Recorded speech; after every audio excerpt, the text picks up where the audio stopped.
representation at least in the Heineken Champions Cup final. Zebo and Donncha Ryan and Mike Prendergast through alongside Racing 92. Obviously, they beat Saracens late on yesterday at the La Défense Arena. Beneath that, the main story, Solskjaer admits Manchester United didn't deserve it as Fernandes hits winner after final whistle. Manchester United feature prominently on the back pages, as you might imagine. Brighton 2, Man United 3. They think it's all over. It is now. So United won this match in the 100th minute. After the final whistle went, VAR does Ole's men a huge favour on South Coast, is the Sunday Mirror. We have then the Sunday Times. Again, it's Bruno Fernandes. The Late Late Show, Fernandes hits penalty winner for Man United in 100th minute. And then some quotes from Matt Doherty. It's a shame I can't play with Coleman. Those two have a very good relationship, actually, despite both vying for the number 2 jersey for Ireland. They get on very well by all accounts. Mail on Sunday then, no fans back, no bailout. This is the ongoing situation in English football. In short, Premier League clubs are angry. They've called a meeting to solve the cash crisis after being asked to assist the lower leagues. So the Premier League clubs are being asked, in effect, by the UK government to help out with the lower league clubs, the Football League clubs, to the tune of £250 million. At the same time, they won't have any fans in Premier League stadiums now for at least 6 months, on the, based on what Boris Johnson has said. That is liable to change, as we know, but the plan, as things are, is that there won't be fans in Premier League games anytime soon, and the Premier League clubs are having a chat about, well, to what extent they can bail out the league clubs beneath them. And then Roy Hodgson here, handball law is killing the game. That's the back page of the Mail on Sunday. The Star, Manchester City in action today. Burnout, this is Pep Guardiola, his fury over the packed fixture list. We've heard all this before, I suppose, from various managers. Pep feels players can't cope with the current schedule. Sun Sport, the best Fergie time ever. EVAR is how that's spelt. Not even icon Alex Ferguson won after final whistle was blown. So that's, again, Bruno Fernandes doing his thing for Manchester United in the 100th minute. And Sunday World, guess what? Not VAR, not VAR from a crisis. I guess that's true for Manchester United. They weren't far from a crisis yesterday, but Bruno's late penalty seals unlikely win. And then Sunday Times, their main section. I mean, what's the Sunday Times front page without a John Delaney story over the last year at least? FAI memo, Delaney pays his bills. So again, I mean, I'm sure lots of you, and congratulations to Mark Tye and Paul Rowan, they're sitting pretty top of the book charts. Lots of you have read Champagne Football, or you're making your way through it. So none of this will shock anyone, I think. The latest little tidbit in this story is that around the time John Delaney was losing that High Court case against the Sunday Times, there was a memo within the FAI which claimed that John Delaney had reimbursed, quote, all expenses incurred outside the normal course of business. So this memo stated that payments by John Delaney of €227,000 into the association's bank account across 2017 and 18 had effectively reimbursed the FAI for the $223,000 it had spent on his personal costs. So in short, FAI memo says John Delaney owed us €227,000. That's been paid in full. However, according to Mark Tye and Paul Rowan here, investigators appointed by Sport Ireland have later put the true excess spend by the FAI on Delaney over his last 5 years, this is only his last 5 years, at €972,626. So they write here in the Sunday Times, this left the chief executive ahead by €724,000, €629.42. And this FAI memo was uncovered by Mazars, and it's addressed to Delaney, and it's signed by Michael Cody, who was the FAI Honorary Treasurer, and Eddie Murray, then Honorary Treasurer. That's on the front page of the Sunday Times. We're joined, I'm very happy to say, by Grainne McElwain, presenting GAA coverage on Sky Sports very, very soon, and Ruaidhri O'Connor of the Irish Independent. You're both very welcome. Thanks for joining us, guys. Thanks, Joe. What is the Sunday Times without a John Delaney story, I suppose, Rory? Yeah, I think I said to you on text earlier, I think the last time I did the papers was the morning that the story initially broke, which was I had hurriedly made my way from Dublin Airport, having covered Ireland's disastrous defeat to Wales in the Six Nations, and we kind of had, I think it was in the same slot. It was quite a small story on the front page of Sunday Times. It was quite a little bit opaque. There wasn't a lot of context to it, and we kind of had a chat. I think it was myself and Neil and Conor McKeown, I think, and we had a chat, and we kind of Neil dealt with it at the start because we didn't really know what the ramifications were. It was very quickly into the story, and I suppose what we didn't realise at the time was that we were about, this was the first stone being pulled away from the building collapsing, and what is it, a year and a half onwards, they've got, Mark Tighe and Paul Rowan have followed through with their book, and I haven't got a chance to read it yet, but I have been following the coverage, and I guess there's two things that kind of stand out from this one. It's, I mean, we all know at this stage the extent to which the board danced to John Delaney's tune, and also the thing that we can't get away from in the story is what could that €724,629.42 be better spent on in Irish football, an organisation or a game that is desperately crying out for funding across every level, whether it's League of Ireland at the top, the national team, Women's League of Ireland, or underage teams. I mean, that's basically what we have to keep coming back to. What else could this money be spent on, and what damage has this period in Irish football done? So fair play to Paul and Mark, and congratulations to them on being top of the book charts. It sounds like the book deserves it. I'm looking forward to reading it. And yeah, I mean, for all that the stuff like, the party grabs attention and is kind of brilliant titillation and a really interesting one as well, this is the fundamental point. It's like that money could have been better spent on the development of the Irish game and of kind of laying down foundations, because later on we're going to talk about sporting bodies going looking for governments for help, but when they've squandered this amount of money, it's hard to have much sympathy. Yeah. Grainne, have you got around to reading Champagne Football yet? It's actually in the post, Joe, and I'm like Rory's saying there, I'm really looking forward to reading it. But, definitely the money, but I just think from a very human level, I think it's just so demoralising for all the brilliant people that work at grassroots, that work as volunteers, reading this, probably hearing whispers of it through the years, but actually reading this and seeing this and hearing about this and the culture and the values and the lack of values that actually existed by your sporting organisation that are supposed to be leading from the front.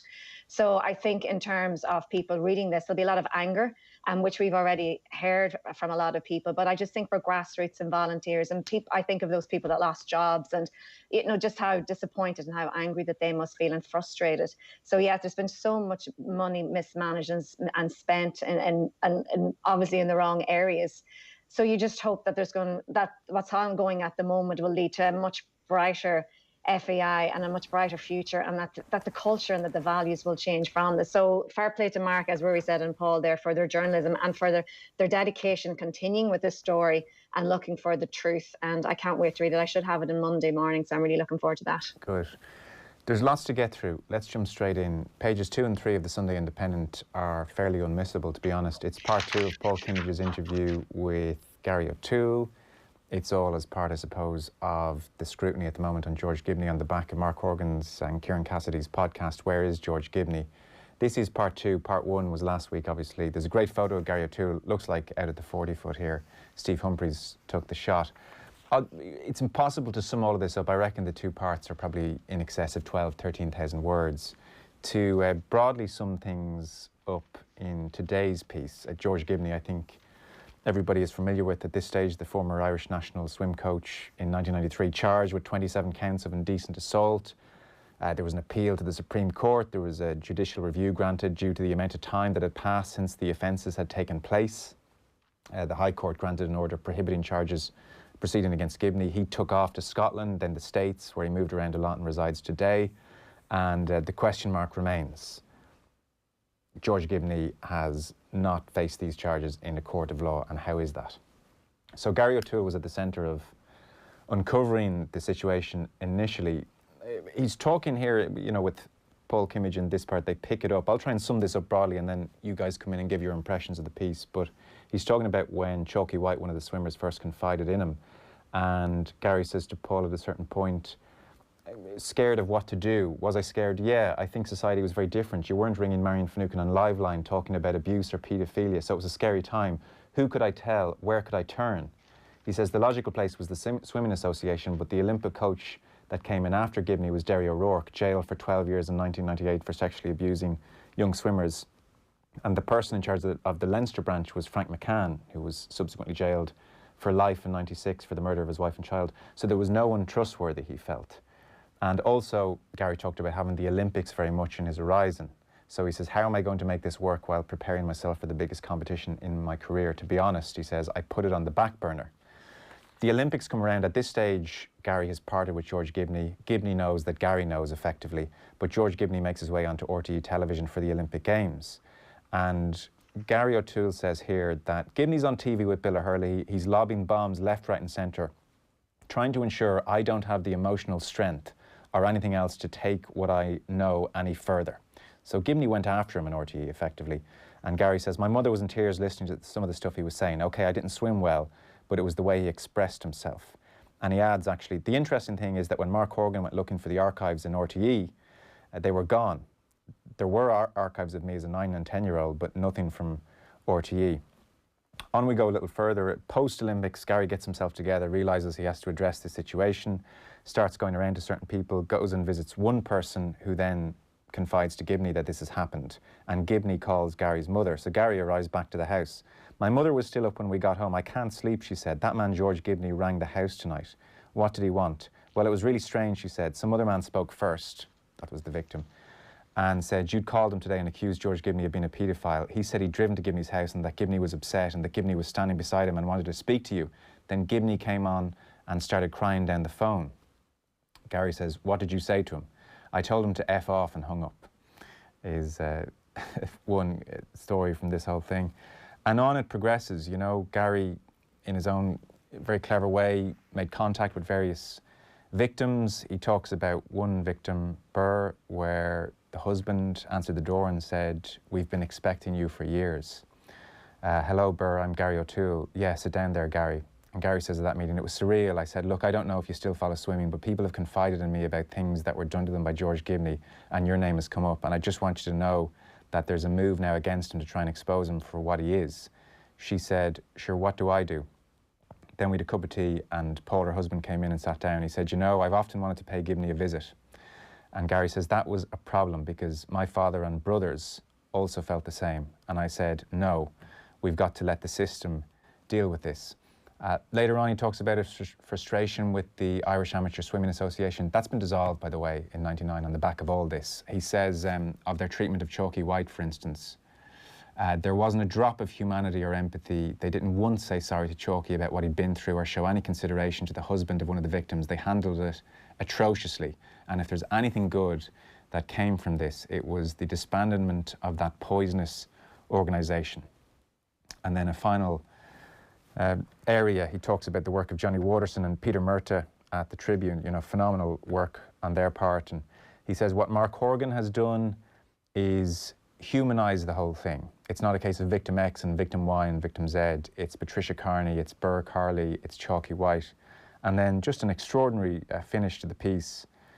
Paul Kimmage says to Gary O'Toole, okay, we're done. Have I missed anything? Gary says, you missed one important thing. Paul, go on. Gary, Gibney raped a young swimmer a couple of months after Perth. This was when Gary had first been told about what was going on. Gibney raped a young swimmer a couple of months after Perth. If I'd acted straight away, she might have been protected. Paul Kimmage, how do you feel about that? Gary says, well, firstly, I didn't rape her, he did. And secondly, he was allowed to rape her within an association that had already been warned he was a rapist. But the only way I can square it is that there would have been other girls after '92. Paul, but you wish you could change it. Gary, yeah, that was the only thing. End of the interview. Grainne, your thoughts on the whole piece? I mean, I've only scratched the surface here. You really have to read it to get a fuller sense of things. Yeah, I thought it was an excellent show. Hard to read, difficult to read, and you're just very struck by Gary O'Toole and what he has done, and I suppose how he has lived with this himself for so many years too, and that he's seeking to get justice, and the great work that he did. I just think it's interesting. The podcast has been a series, sorry, I should say, for BBC Sounds has been described as the show's moral centre is Gary O'Toole, and like as well when he is reflecting on it too, like something that jumped out about him was said, like, you know, what you did was an extraordinary thing, and he says, well, I don't think it was extraordinary, it was just the right thing to do. So I mean, just the morals that he had for that, but just again. It's just a secrecy, and it's a society of where nothing was actually, you know, he had no one to turn to. That was the most difficult thing as well. Like the people that you put your faith in and your trust in, which we've seen in so many institutions and so many organisations over the past number of years, in terms of Catholic Church, in terms of different areas as well. But when you see that people that he went to actually to try and get help from, nobody cared, nobody wanted to do anything.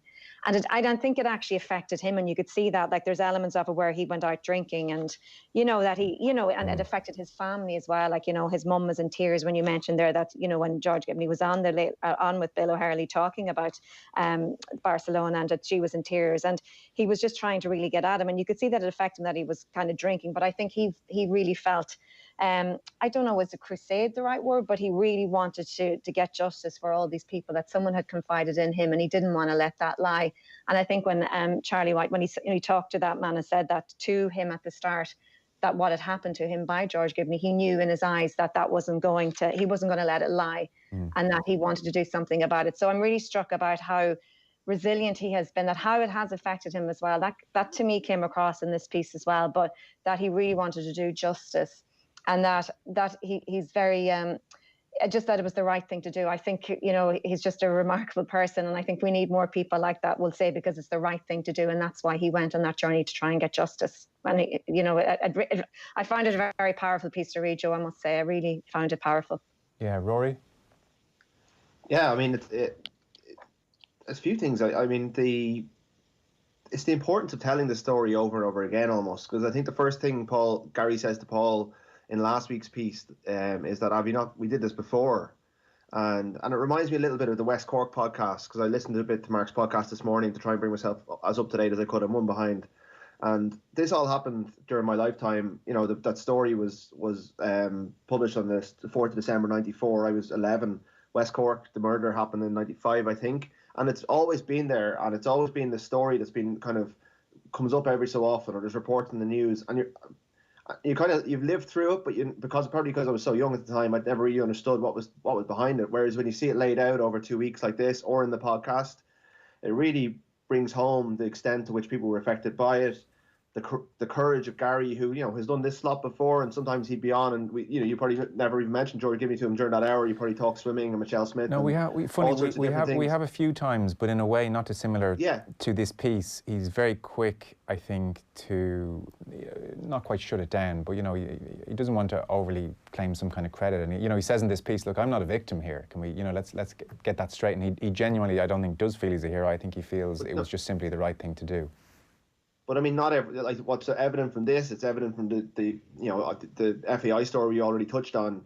Not everyone, when they're told something very important, acts in the right way. Sure. A lot of time, your first instinct is to cover it up, or to kind of back the person that you've known for years and you trust. And for him to do what he did, it took such courage, and it's so impressive. And for Johnny Waterson, a guy I've known, and again, I would have gone to press conferences and trips with Johnny for years, and probably didn't appreciate the work that he'd done when I was just a kid, for them, and I listened to the Tribune episode earlier, the courage they had to print that story in the culture of defamation that we live in, and given the advice they got. I mean, it's just incredibly powerful to see it laid out. And I think, Grainne's right. It's not easy. It's not an easy podcast to tune into when you're going to walk your dog or going on your commute. Like, you kind of have to gear yourself up for a little bit.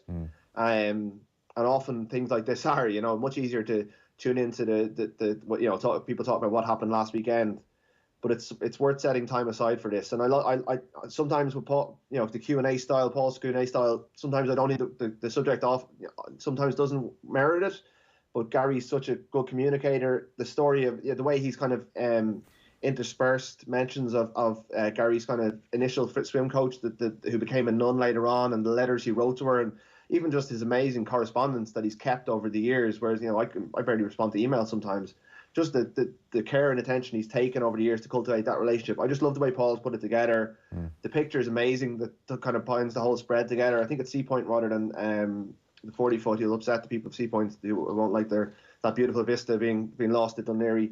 But it's just really well done, and they've given it time and space, and Paul's clearly put an awful lot of time into it.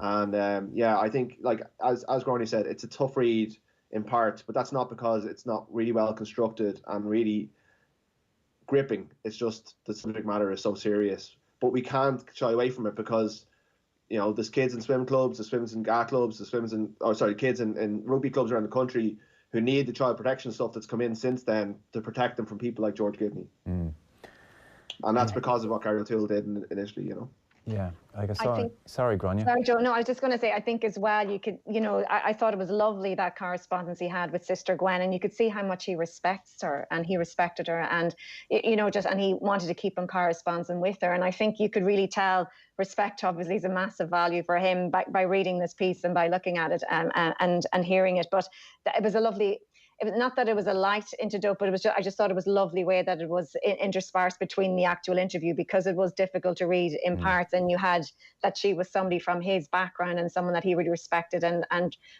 was very helpful to him in his swimming career. So I thought that was a lovely part of the story as well. Yeah, she taught him to swim. Yeah. And on your points about the importance of retelling it, it was funny, like you can assume everybody's aware of the Gibney case, because it does crop up. 2018, Maureen O'Sullivan really took it on, and she wrote to a couple of members of Congress, and they were pointing out that Gibney had been the subject of a new allegation by a 17-year-old Irish swimmer who claimed to have been raped by him in Florida in '91. So it does crop up. But then, funny is I saw Kelly Harrington tweeting during the week that she was listening to the podcast and she had kind of unaware of the whole Gibney thing. That's the importance of retelling a story this serious. It is, you see, I think for certain generations, we would remember that, but like it is nearly 30 years ago, Sure. so for a lot of people growing up, they haven't heard about it. So I think it's excellent that the story is being told and they were reading about it, and just to realise, I think, what a big role Gary O'Toole. I think for me, he has come out, as Rory was saying, the courage that he has shown. I thought he was excellent in what he has done there, and just bringing this story once more to the fore, and the podcast as well has been very interesting. Yeah, it's going to do very well, I think, globally. It's catching on. I saw it entered the UK charts yesterday in the top 10. So I think gradually the word is spreading, as you always suspected it would. So that's pages 2 and 3 of the Sunday Independent. Gary O'Toole, part 2. What Gary O'Toole did next, in conversation with Paul Kimmage. Something totally different. And Rory, I'm conscious of this as well. I know you put through in the WhatsApp group we started this morning that it's very hard to go from this subject matter to almost anything else. It pales by comparison. So we acknowledge that for sure. But let's crack on. Grainne, you've got a busy couple of months coming up. GAA games coming thick and fast with Sky Sports. The very best of luck with all that. Thank you so much. Darren Daly. Colm O'Rourke's writing about Darren Daly. He is a name that tons of GAA fans will kind of, that rings a bell, that rings a bell, that rings a bell. He's got more All-Irelands than most. That is it. It's interesting because I think what Colm O'Rourke says is basically you might ask Darren who. And I think the whole idea of culture of Dublin, it's about the team, it's not about the individual. And Bernard Brogan would have a lot of it in his autobiography as well. And the Pat Gilroy and Jim Gavin have been really emphasising that it's actually about the team sport, not the individual. But I thought something that he said was really interesting in Colm O'Rourke's article, which I really enjoyed reading, was that Daly was willing to live in the shadows. And I think with Dublin GAA, it's like, there's not one particular star. That's kind of the mantra that is put out. There's not one particular star that it is. It's a combination of the team. Basically, Darren Daly, he's played for Dublin. He just retired there recently. His career, as Colm O'Rourke says, was one of quiet anonymity, and he was happy with that. And he espoused the Jim Galvin philosophy. It was about the team, not the individual. Basically, he came in, if his pay, if athleticism, proper defending was required, Daly was sent in. Basically, he was a proper player. And basically, Colm O'Rourke's point as well is that he's an interesting case study in being a long-term sub, because he says they're a dying breed and probably only exist in successful counties. So that's quite an interesting as well, I thought, because he goes on, Colm O'Rourke, then to mention the article as well, like, Wood subs, for example, that were in Leitrim, Fermanagh, Sligo, Waterford, Wicklow or Limerick or 20 other counties that he could name, be happy with the role that Darren Daly played. And he says successful teams value their subs highly and they reap the rewards for that. So he just talks about that. So it's just interesting in that respect as well, and that the massive contribution that players like Darren Daly make to training squads to make sure that they're successful. And as well as that, I suppose, you could see that in the players that played with him, like Johnny Cooper on Twitter came out, just to kind of talk about how great a player that he was. But it was interesting then, I suppose, Colm O'Rourke had an experience on the other side of it as well, for being a player on the subs bench when he was injured and playing with Meath. So there was about 10 subs there. And he just said eventually they decided to take one off. And this, was, I'm just trying to think where the match was. Yeah, I think the people played a league game against Limerick in the Gaelic grounds, Colm said. So they decided to take someone off, but the move was delayed. And one of the selectors took a long, hard look into the dugout and shouted loudly up to the line to his fellow selectors, "There's no point in taking them off. We have nobody to put on." Oh. So he said it was so funny at the time that most of us laughed, but those same subs did not stick around for too long after that insult. No kidding. No kidding, exactly. So it's just interesting in that, I suppose, Darren Daly, he had such a successful role with Dublin that he has won so many All-Irelands. I think it's 7 All-Irelands that he has won. So if, for example, he had played for Limerick or for Manor Sligo, would he have been happy with the role that he had there on the bench and coming into the super sub? So it was an interesting article, and I enjoyed it. Yeah, so it's an interesting question that he posed. I think he's right. Like, I would agree with him. As he points out, if you're Darren Daly and you're winning All Irelands and you're getting still a little bit of big game action and you're getting your holiday at the end of the year, that is a very different prospect to being on the bench for Leitrim or for Manor or for Sligo and going to all the training sessions year after year after year. And he says there is such turnover when it comes to those on the fringes of inter-county squads. Probably not something we fully realise because, FBD League or start of a league campaign, you often hear, there's like 10 debutants for certain counties, and there is just this massive cycle of turnover. Tommy Conlon, by the way, above that is talking. So we've got our one and done system in the GAA coming. It'll be a winter of discontent for many. He talks about the likes of Westmeath up against Dublin. They'll pretty much be done. They'll be back drinking pints in Mullingar at 10 o'clock that night with no training the week after. He says the start of November, just a beautiful piece of writing really. The stamp teams disappearing over the top, not to be seen again until sometime next year. For those too young to remember, this is how it was back in the good old days and the bad old days. Not so much a proper competition, but a merciless cull of the innocents, which is beautifully put. So we're about to kick it all off. Shane McGrath, for instance, page 76 of the Mail on Sunday, curious for your thoughts on this. He says, over the past week, the dread idea of All-Ireland finals being played in an empty Croke Park has started to take shape. And I think we've given up hope, a lot of us really, of crowds in for the All-Irelands. He says it was a prospect rejected by the leadership of the GAA in the early weeks of the pandemic, and it was one rejected by many others, including this observer. But if the championships are to be concluded, if they are to bring some sliver of light into long evenings and lives that could be greatly curtailed by public health advice, then it might have to happen. He says the GAA is a community organisation at its best. Matches behind closed doors seemed palatable only in professional sports that were desperate to fulfil contracts. Playing the football and hurling championships at any cost, including the exclusion of fans, seemed simply too extreme. But that's where we are, and I think the general attitude, Rory, is it's better than nothing. Well, it's got to be. I mean, if the players want to play, it's an amateur sport.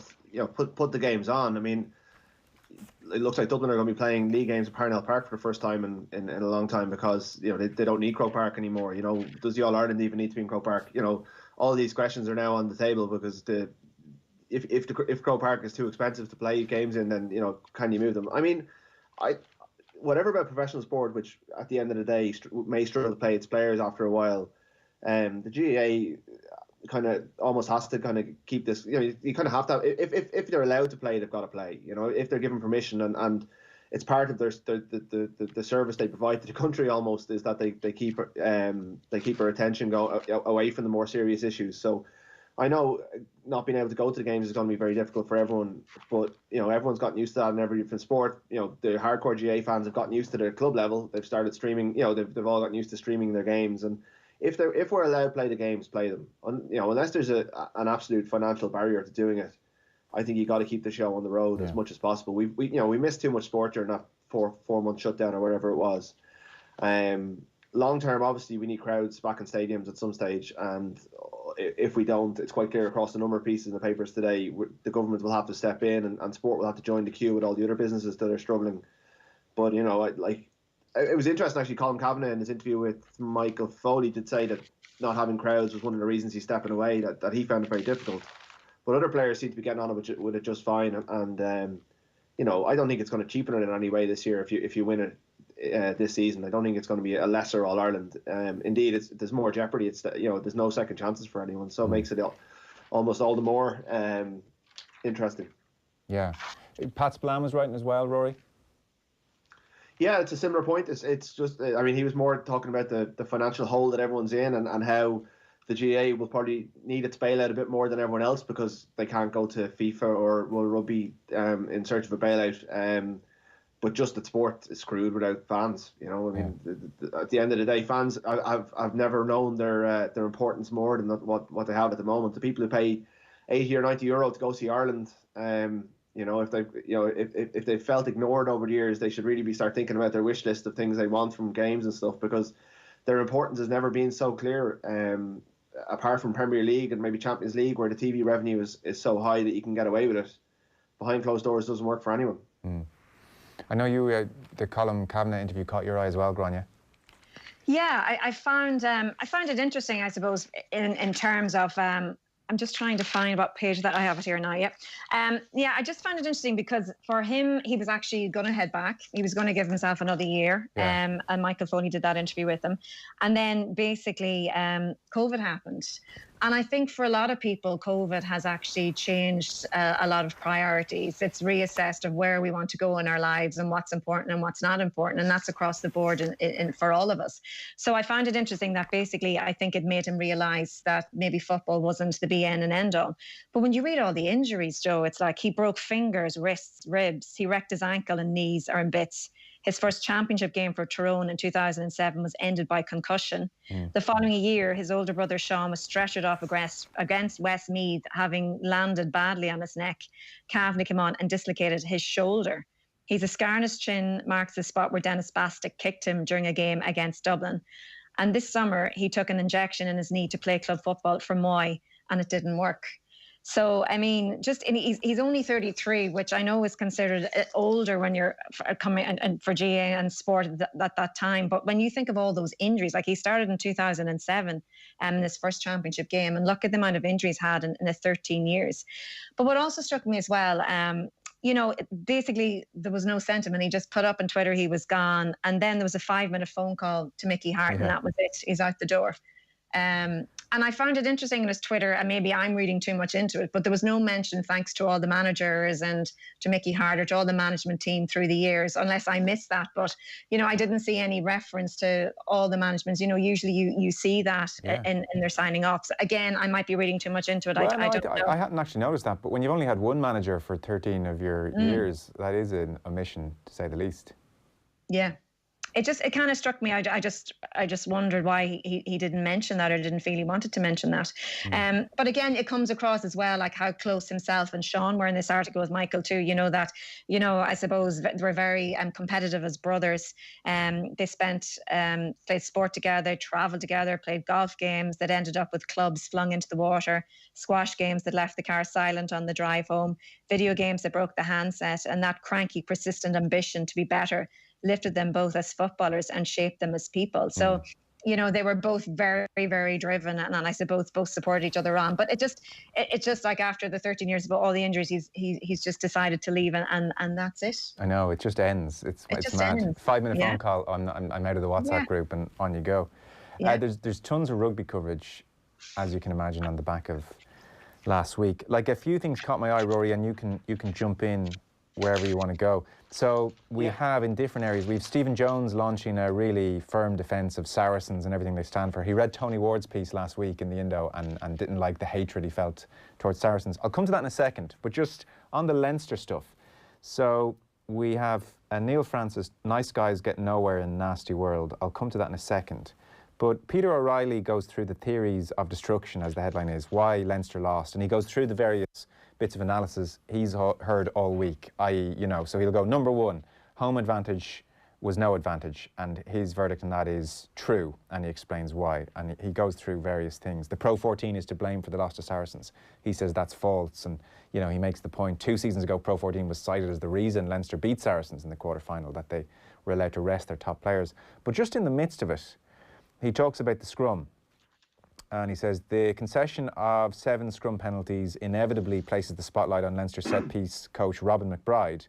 He says there are whispers that the Welshman was hired in spite of misgivings from IRFU Performance Director David Nucifora, with whom the Leinster management have a toxic relationship. If relationship is the word, he says. It's too early to pass judgment on McBride's performance, but last Saturday will focus his mind. So David Nucifora and Leinster management here, the whispers are the relationship is toxic, if even it's a functioning one at all. Is this what you've heard through the grapevine? Is this a legacy of the Joey Carbery move, or what's going on? That's an open secret, really, Joe. Like we probably touched on it a few times on Mondays and Wednesdays over the last couple of years. There's been so many flashpoints at various stages of players being encouraged to move that Leinster wanted to keep, of moves being blocked or things like that. Like basically Leinster want to run their own ship without having interference from HQ. HQ's pay the bills, and Nusafora was basically brought in to break eggs and to disrupt the way Irish rugby was being run, because there was no one ever in that position before, and I guess Leinster is so powerful and so strong at the moment that there was always going to be friction there, and he's won some of the battles, he's lost others, but yeah, the relationship I don't think will be. I think it's a working relationship. I don't think I still think it's not as if they're screening his calls. I think they still have meetings, they still have dialogue. I don't think it's broken by any I manner of means. I interpreted that as screening his calls.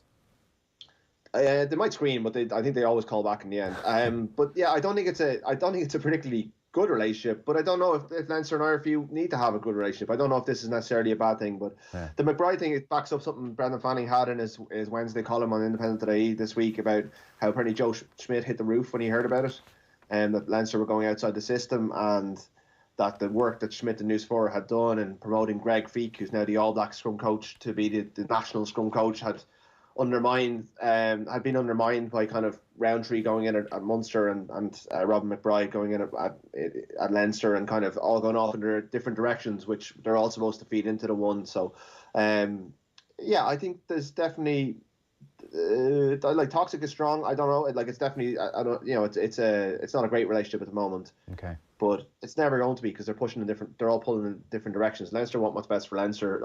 David Nusafora's job is what's best for Ireland, and they're not necessarily the same thing all the time. Yeah. So Neil Francis, then to sum up one piece, nice guys get nowhere in nasty world. He definitely thinks South Africans, the better South African teams coming into the Pro 14 is essential, really. He talks about the Celtic League syndrome, and it's too easy for Leinster. But he also makes the point, you take that Leinster team in 09, and he lists out all the players. He says none of the back line that played last Saturday against Saracens would get into the 09 back line. Only James Ryan would get into the pack. He says Cian Healy and Johnny Sexton were better players in 09 than they are now, irrespective of what they've learned. And then he said as well, galling as it is, last weekend's loss confirms, if there was any doubt, that Saracens are the better side. And he also talks about when the referee had turned his back, Saracens produced some stuff that wasn't necessarily in the Marquess of Queensberry rules. He says the pack was willing to do anything to, inside or outside the law, to negate Leinster, working up ahead of steam. And he says, where are the Leinster players who gang up on Michael Rhodes when he decides to take Johnny Sexton's head off? A young, inexperienced back row was preyed upon by the bad boys. Talks about like Dan Levy's mean streak was badly missing. We're not looking for axe murderers or death row inmates, but against a side like Saracens, nasty boys, maybe we need to leave our conscience in the dressing room. Shane Jennings was saying something not dissimilar to that actually yesterday on Virgin when we were talking with him.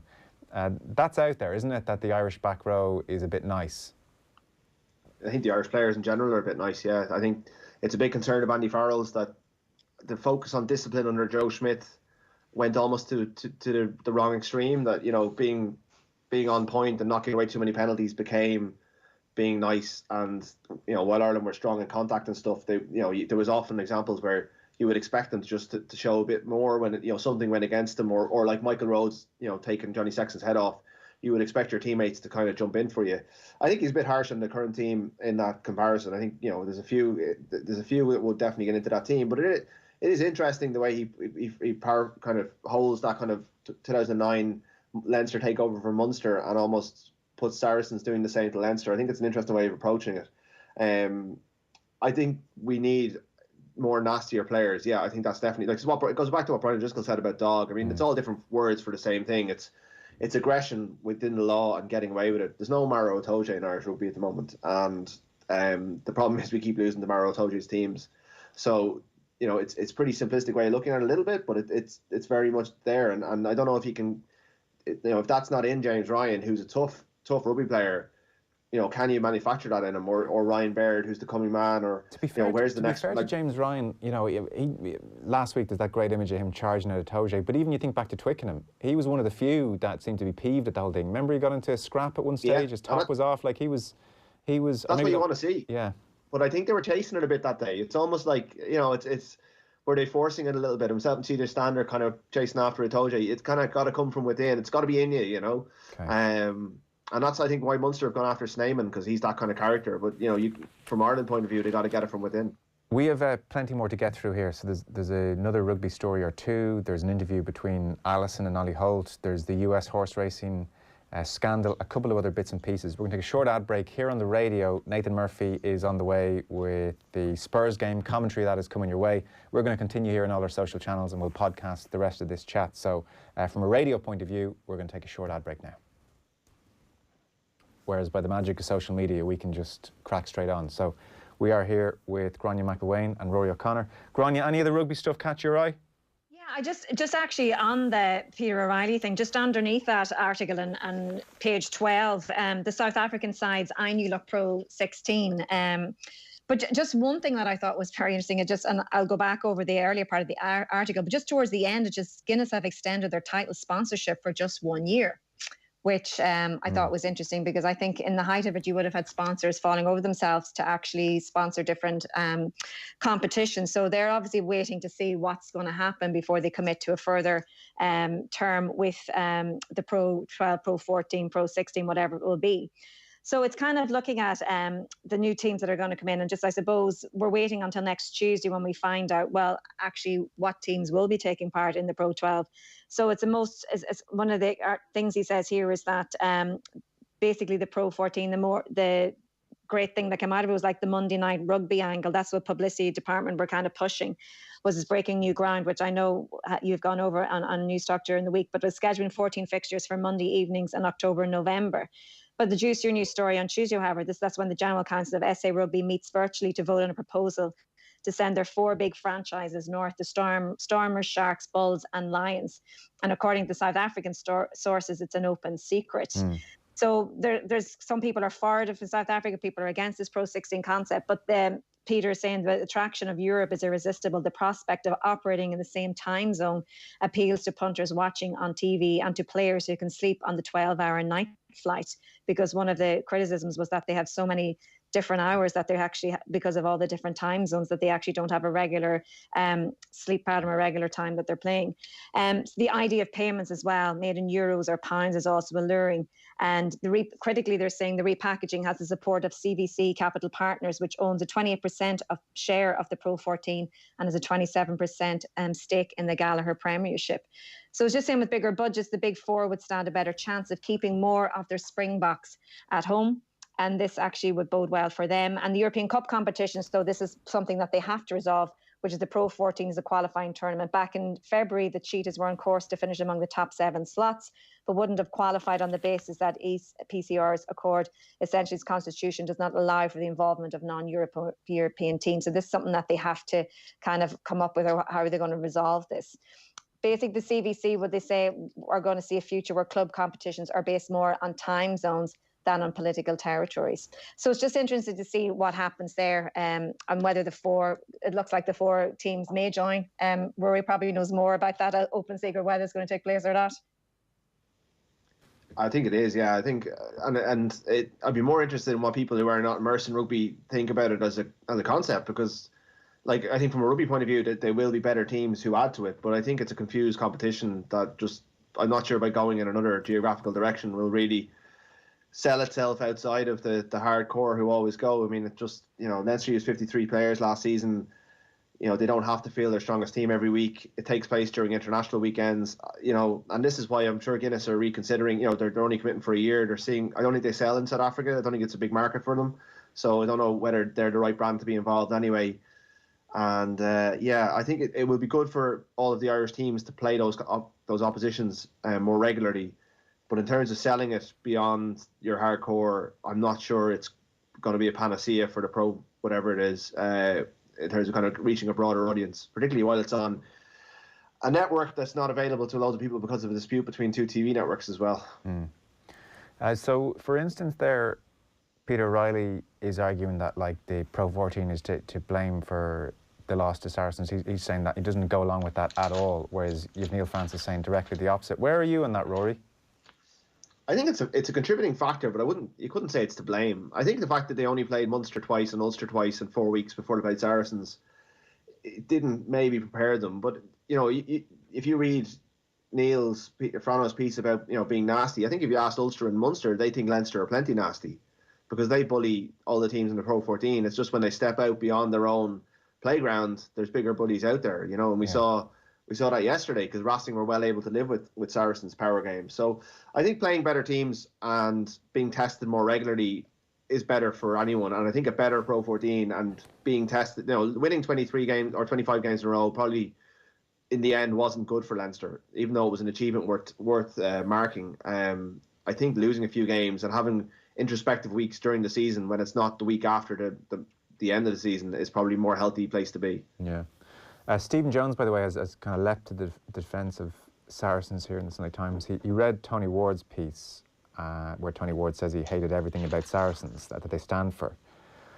And so he's where does he start? He says that it's only 1/4 of the story, that the financial cheating story. He says what so many miss on the salary cap issue is the judgment. Lord Miners, he says, he conducted the hearing. He concludes that the salary cap transgression was not deliberate or intentional.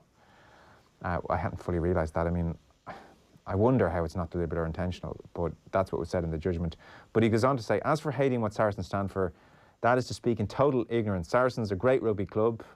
They've broken the old guard of the city clubs. They stand for everything that's good in rugby, technically and in the heart and soul. They have widened their brief spectacularly. He talks about their charitable conscience, the opening of the Saracens High School in North London, in Barnet, where the standard of secondary education was poor and horribly underfunded. The whole thing's been a huge success. He talks about their clubs for 6 categories of disabled people, amongst them 4 separate clubs for autistic children, all paid for by the club's foundation.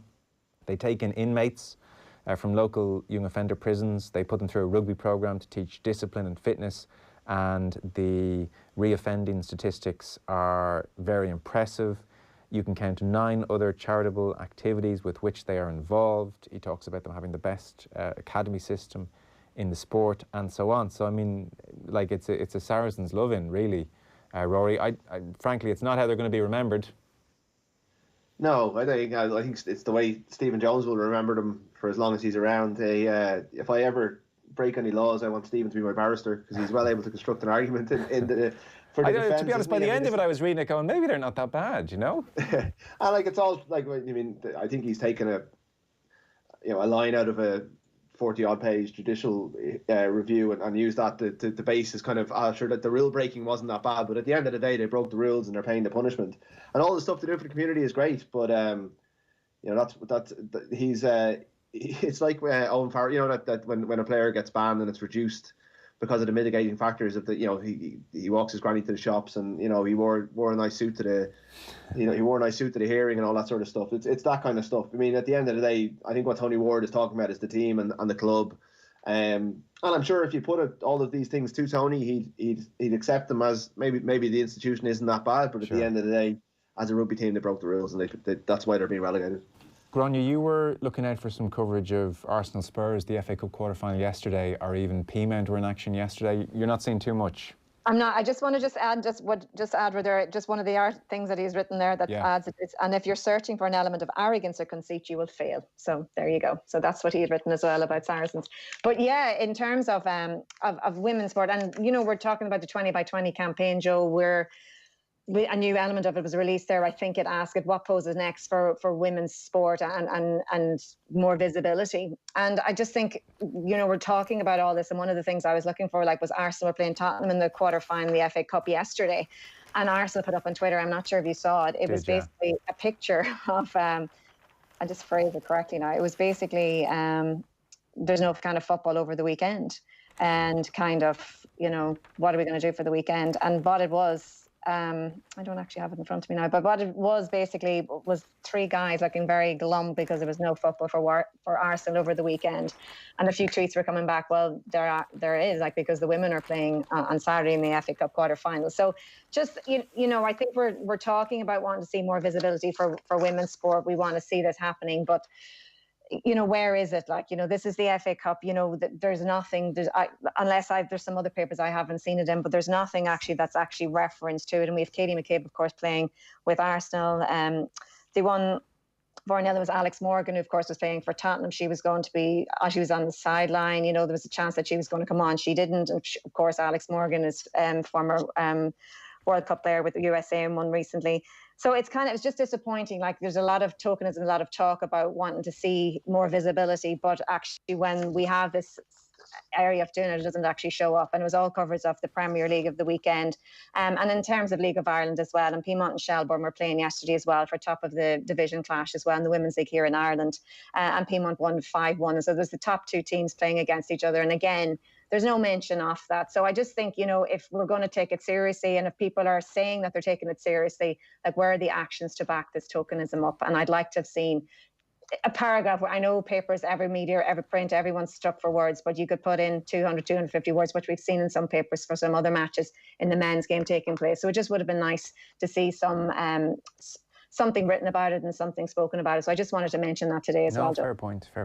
Jeez, it's hard to know though. Is 200 words just tokenism as well? You know. Yeah, totally. But you know what? But and probably it is. But it's just even mentioning. It's not even mentioned anywhere in the papers. Sure. Like, I just can't see it. So I'm just like, you know, if we're talking all the time about wanting to increase visibility, and so many media organisations signed up to be involved in this 20 by 20 campaign, and you see so many good things have come from it, and there's so many more people talking about it. But yeah, when we have competitions where we have Irish interests abroad, if this was the men's team, we would definitely be talking about all the players that are playing in the FA Cup from Ireland. Yeah, but when we have Katie McCabe and other players that are playing in the English League, and even in Ireland, that we don't actually do anything about it. So I just like to see more visibility about that. Stephanie Roche is back at Peamount now as well. So I mean, if you're looking for an angle, I guess that is there. I mean, looking, the 2 I have in front of me, seeing it, most of our stuff came from them today. The Sunday Indo or the Sunday Times. Really, the only kind of piece of merit or mention is on Jenny Meadows, who was an athlete who was competing alongside Yulia Stefanova. That's David Walsh on the back page of the Times, and it's a good piece, you know. She talks about what it was like going up against Stefanova, and actually he thought she felt guilty. There was a memorable World Championships in Daegu where she didn't make the final, Jenny Meadows, and Stefanova did, but then bombed in the final, and she felt it was out of guilt because she had turned to her in a queue at one point and almost half apologised with a facial gesture, because the Russians never ran in the Diamond League meetings, but Meadows did. They didn't run in the Diamond League meetings, the Russians, because that's where you'd be tested a lot. And the Russians were told, well, you know, the Western countries are all doping as well. Meadows wasn't. Meadows did run the Diamond League, and you know, you could see the beginnings of Stefanova's guilt. It's kind of an interesting piece, I guess. That's on the back page of the Times. But I do take your wider point, like, and you know, that we're not saying that we're holier than thou here on this station. Like, I think everyone needs to do better for sure. So, stuff we haven't got to, just to wrap up. Kieran O'Sullivan in the Sunday Independent has written a piece on US horse racing, the scandal there. Like, this is really dense. Like, it's really dense. And we'll just, like, even just basics. I don't know how far you got into it because there's so much stuff to read every morning, and I appreciate that. But it's a full page thing in the Sunday Independent. And so Kieran O'Sullivan, he's a journalist and broadcaster. He presents North American horse racing coverage for Sky Sports and at the races. And there is like an ongoing scandal blowing up over in US racing at the moment. And nothing focuses the mind like the threat of extinction is the headline. They have a picture of Justify from 2018, who won the Kentucky Derby, who is one of the horses involved in all this. Like, short version, because this does get dense. But basically, back in March, the FBI arrested the leading trainers, that's Jorge Navarro and Jason Service, as part of an indictment alleging a chilling array of doping, deception and cruelty by an extended network of 27 trainers, veterinarians and pharmacy reps. So it's a huge scandal. He writes that there were no surprises when Navarro, they said that raised eyebrows, but it was the arrest of Jason Service which raised the bar, because you know, his highly respected brother John had won the Kentucky Derby and the Oaks. The whole thing is blown up now. He writes, historically, US racing has had its fair share of scandal, from the Kentucky Derby disqualification of Dancer's Image in 1968 to the milkshake controversies of the 1980s and 90s. I'm not too sure what the milkshake controversies were. And then a smattering of steroids along the way. He says here, though, the scale of scrutiny and frequency of exposure has increased in recent years. 2 years ago, Justify's failed drugs test was hushed up until after he'd won all 3 legs of the Triple Crown. Then last year, 3 dozen horse fatalities at Santa Anita led to the Californian governor demanding the track be shut down. These are just a headline acts, but the undercard is just as galling. So it's like there's a bunch of things going on here. There's the doping of horses, there's the misuse of legal drugs, and then the tracks apparently are awful. And the fatality rate is 2.4 times higher than the global national average. So there's unsafe tracks, like I said, and they need to get on top of that. And so the first 2 dominoes toppled 2 weeks ago when original defendants pleaded guilty, and they're unlikely to be the last. Some of the misuse of drugs include like the numbing of any pain, even if it's life-threatening, and legal race day medications are being abused as well. It's dense all the way, and it seems like it's all coming to a head. I don't know, did either of you get very far in this? I know you're kind of slammed to the wall trying to read everything, but it seems like US racing is blowing up at the moment.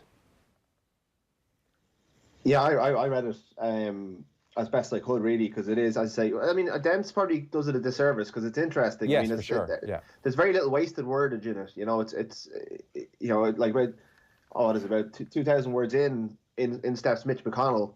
You know, a new character into the drama of, obviously, you know, a note from another world. Travis Tigard plays a big role. So there's kind of familiar names, and it kind of touches on an awful lot of themes. It's very interesting. And it's a top. I do remember this story breaking a while ago. Yeah. I think the Synod's done good work on it, and it was interesting then. I mean, it's not something that will ever, you know, be something I would turn to normally. US racing doesn't hold much interest. When I lived in the States, I lived in Delaware, where there's a big track, and it's mentioned in the piece. It's very much under the surface over there. It's a place where people go to gamble. Really, it's where gambling was legal in kind of in the States outside of Nevada, and it never seemed, apart from Preakness and Kentucky Derby, it never seemed to go above that kind of little kind of subgenre. But from an animal welfare point of view, there's major alarm bells, and even the fact that they've actually got their act together in some parts and, you know, are banning the use of the whip ahead of Europe and other parts. It just touches on a lot of dodgy ground that horse racing is on in the States. It seems to be a lot more dodgy than it is in this part of the world, although some elements do touch on things we do here as well. So it's well worth the read. It's very hard to synopsize, as you did your best there, but there's so much in it. But it's, as I say, there's no fluff. It's every line, every paragraph almost brings in a new character or a new point. It's very, very well put together. I'm sure, I don't know if either of you of the horsing fraternity, I'm sure I'll get lots of angry tweets telling me I'm talking ignorantly here. But like, it did jump out to me that the New Jersey Racing Commission announced that from January, jockeys will only be allowed to use the whip when necessary for the safety of horse or rider. So in effect, it's a total whip ban. And this is the first for any major racing nation. First time the whip has been banned, something few had predicted. Some thought Europe might leap first, others thought Canada. None thought it would be the American states. I don't know, Grainne, it would strike me, should we not ban the whip full stop?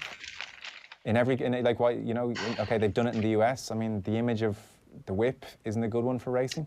It isn't a good one for racing, and I haven't read this article either, Joe, so I'm not fit to comment on it per se. It isn't a good whip, but I think it's probably, and I'm not from a racing background either, I should say as well, so I don't know the intricacies for using the whip and for not using the whip. It doesn't look good, but I mean, if you have some jockeys on here that would actually be fit to argue the case of the reason that they do need to do it. But I mean, and I think we have come back on the use of whip and when we can use them and what we can use them for and the amount of times that we can use it, etc. Image-wise, it doesn't look great, but there's obviously people that are better qualified to talk about this will have reasons for why it should still be involved in the sport. Fair enough. Rory, I would think if the US have managed to ban it, we should ban it here. Look, you're like Grainne. I mean, I'd be an absolute ignoramus when it comes to racing. And there's no greater group of people to look at you like you're an absolute idiot when you're talking about their sport than people in racing. And I'm sure they're crashing their cars around the country listening, or maybe it's best that we're not on the radio anymore. Well, they can explain the complexities to me of whipping that I don't understand. Well, that's it. Like, I mean, from the point that I'm coming at it, I just, it's hard to justify. I'm sure they will justify it, and they'll say you just don't understand. But yeah, it doesn't. It seems like something that they surely should be able to get around. I would have thought so too. Something we might take up with them, seeing as it's been banned in the US now. Did anyone get to Alisson with Ollie Holt? Yeah.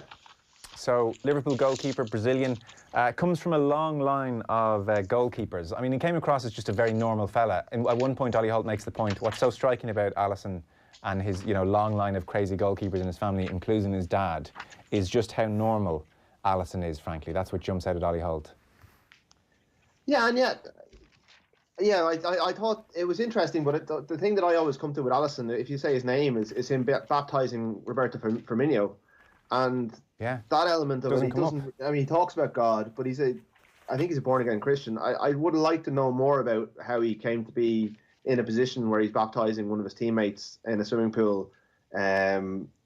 It's like, he's gone down the line of... That's a great point. That's about that's the most interesting thing he's done in the last couple of years, for sure.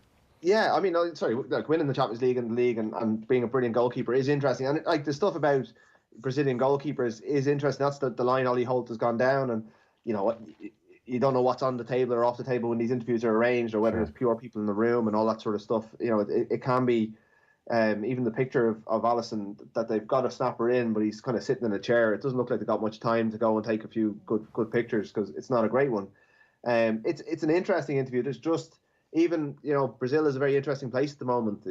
Bolsonaro, massive COVID stuff, that I would like to know what he thinks about all of that. And it's very much a football interview. And I'm sure Liverpool fans, I don't know how much access, I know Liverpool seem to be quite good for access, actually. Their players seem to get interviewed more than a lot of others, which I think is a pretty positive thing from a journalistic point of view and from a PR point of view. But there are things I would like him to go into with Alisson that I'd find interesting beyond his family of goalkeepers, which, it's nice stuff, but there's weightier topics I would like to have seen him go into, but you can't always get that. No, that's very fair. Religion and Bolsonaro would have to be top of the list, for sure. I mean, it talks about, Taffarel was his hero growing up. They remember the semi-final shootout in the World Cup when Taffarel's the hero and his dad runs out of the room and shoves his head into a cake and runs back with icing all over his face. So there's nice little colour like that, but it does stay away from the weightier topics, for sure. Yeah, and he even says how poor he was growing up. And I just, I spent 4 days in Brazil, so I don't know an awful lot about it, but I did see the favelas from a relative distance. If you did live, that, even just that upbringing, what was that like? That's kind of the stuff that I would like to hear, what has he got, about 2,000 words here, maybe 1,500? Yeah. There's plenty of space to get into it. No, it's true. Okay, they're all fair points. By the way, Grainne, because I know you had to interview Stephen Kenny for Sky after the games last month. So just David Walsh on the back page. It's just a small, tiny piece. It's not, basically he's talking about the grumpiness of Pep Guardiola in post-match interviews, where last Monday even the surliest, the gentlest of questions were met with the surliest of answers. And he says, is 2-3 minutes from Guardiola's privileged life, it's hard to fathom why he feels the need to be so difficult and charmless. It was 2 minutes of condensed grimness. And Guardiola is definitely petulant as an interviewee a lot. So give us a sense of that. You're trying to interview Stephen Kenny after he's lost, and you have to do your job, and also you don't want to, throw the guy under the bus either. It's one of the tougher gigs, I think, the broadcast interview after a match. It is, but the only thing I will say, Joe, is when it is football or rugby, they have to talk to you. So if it's like GAA, you're interviewing someone, you could be standing around for half an hour, 40 minutes, and you're not sure whether they're going to come out and talk to you or not. So in that respect, it's great. But I mean, Stephen Kenny is such a lovely man. He's a really decent man. And I thought it was really interesting because that was my first time working with Sky Sports at that weekend of the game. And I was at the press conference on the Saturday, and, I haven't been to that many press conferences, and I just found it really interesting, the atmosphere and the journalists that were there. Like, no one actually wished Stephen Kenny well. I found that very interesting. I did, of course, but I just thought, why is nobody wishing him well? Like, this is his first game at home as a manager. Maybe that's the norm. Maybe everyone's so used to it, they don't do that. But I just thought, is there already, not a conspiracy theory, but we're already kind of going around this narrative route of, okay, well, Stephen Kenny, you know, how long is he going to stay for? Like, you know, is he League of Ireland manager? Like, you know, should he deserve his chance? You know, his playing style, like how many games are we going to give him before we start throwing him under that bus? So I found that really interesting on the Saturday.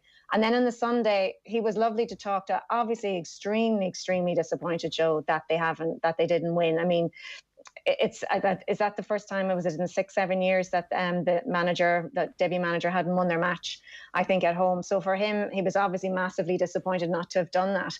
But again, he's very professional. I think most people that you talk to, professionals, the players I spoke to were very professional talking to you as well. They're used to speaking to journalists. And I always think sometimes when you ask questions, it's how you ask it, it's the tone you ask it. And you're just asking for information in the nicest way you can possibly.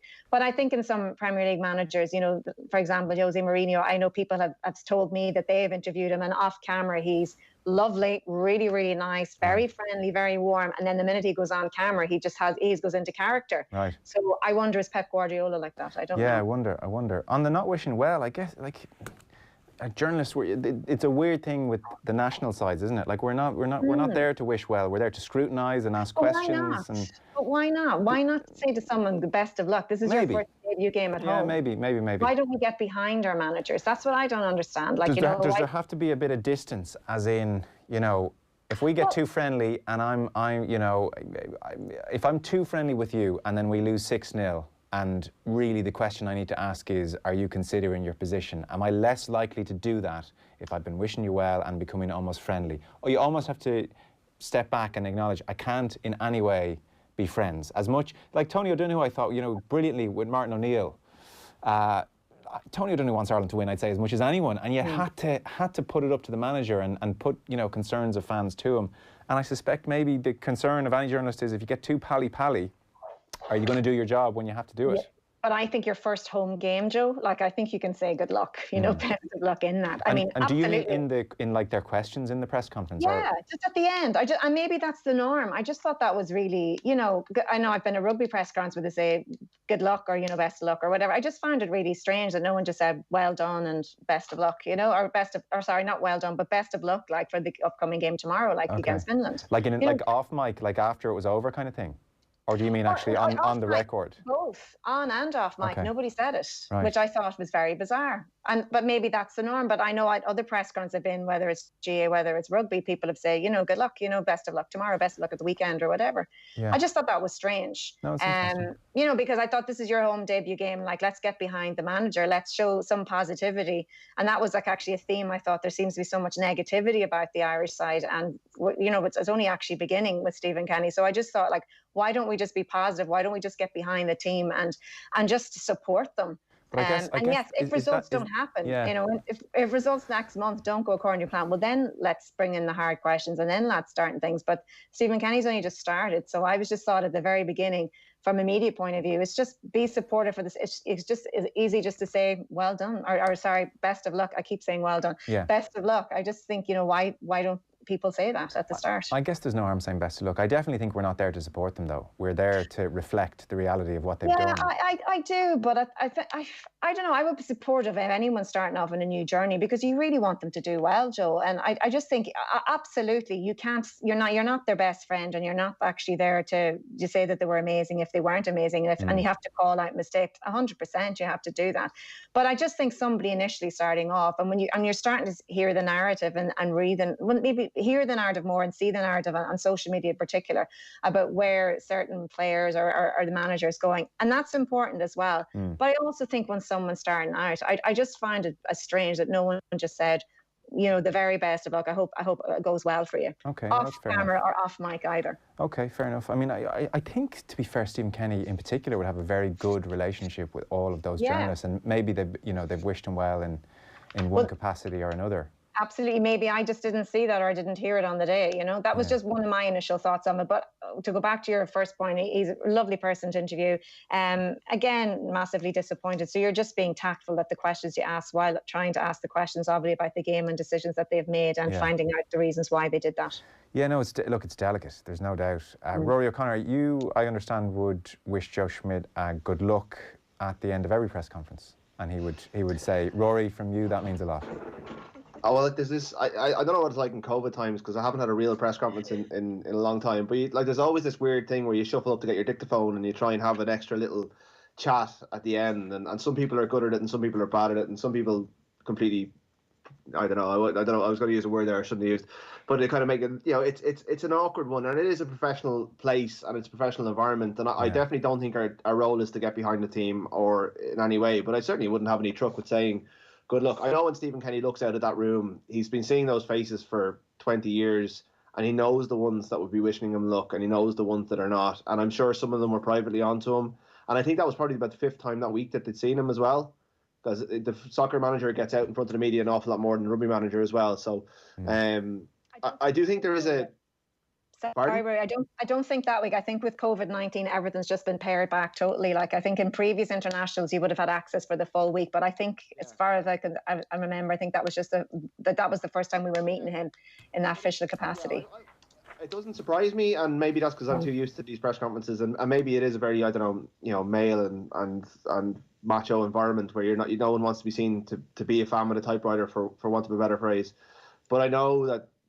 It wouldn't be unusual for someone to say good luck at the end of a press conference, good luck on Saturday or whatever. But at the same time, certainly you wouldn't be asking any questions with it in it, and you would be very much keen to retain that professional distance from my perspective. I'd say, I think most people would have Stephen's number in that room, so I'm sure some of them were onto him privately wishing him well.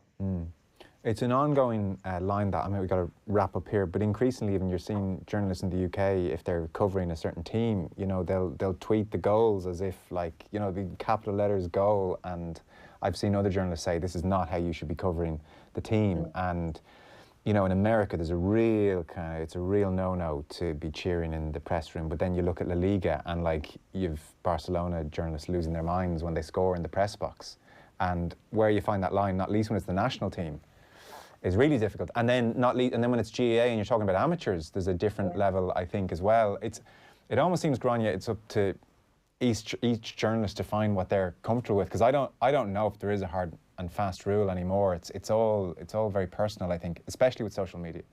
Absolutely. I think it's the type of person you are as well. And as you said, what you're comfortable in asking, what you're comfortable in doing.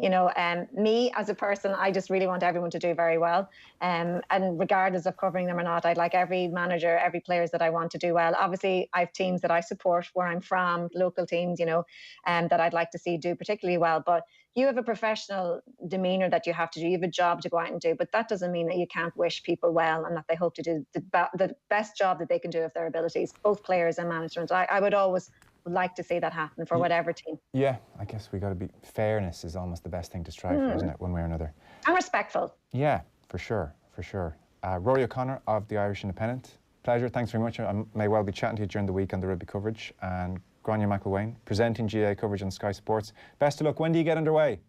Hopefully the 24th of October, all depending on COVID. So it's looking good at the moment, but look, it's such an evolving situation, Joe, as well. So, we're all hopeful. I think everybody wants to see the GAA Championship take place, and the GAA are fully behind it. So let's hope that it all will work out. Great. Well, listen, you're going to knock it out of the park, I've no doubt. So best of luck with it. Enjoy it. It'll be a different kind of winter for you. So thanks. We'll be keeping an eye. Cheers. That's the Papers. Back next week. Thanks.